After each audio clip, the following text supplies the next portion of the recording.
Hello, all. Rick here again. Today I was out with my son and we were talking, and he said something to me that's very interesting that got me to thinking in a different way about idolatry. He was said, Dad, it bothers me. He said, even though we're Christian, but when people say that those who worship Buddha is in idolatry because they're worshiping that statue, he goes, they're not worshiping that statue any more than we are worshiping that cross or the altar in the church. We focus on that, and it's a symbol that represents. He said Buddha is a symbol that represents their faith. And I started thinking about that, and he was right. All through the ages, we look at idolatry as worshiping an object, when we have to acknowledge that spiritually that object is a mirror and a representation of something else. Paul tells us that idolatry is covetousness.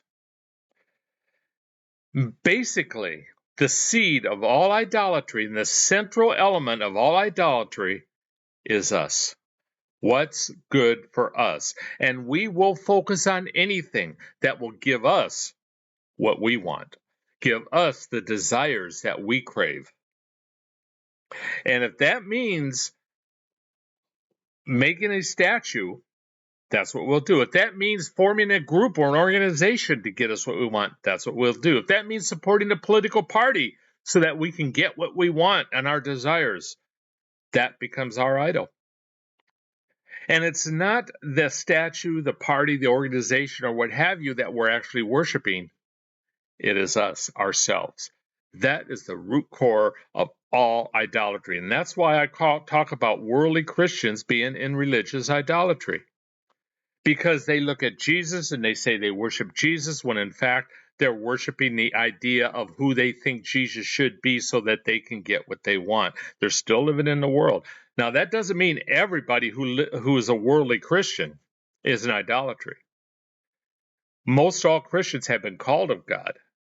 And many, many, many Christians who have been called are still searching, and they're not comfortable in the worldliness in the church, and they're still hungry for more. It's the ones who are comfortable in the worldly church, who are puffed up in the worldly church, who have put themselves above others in the worldly church.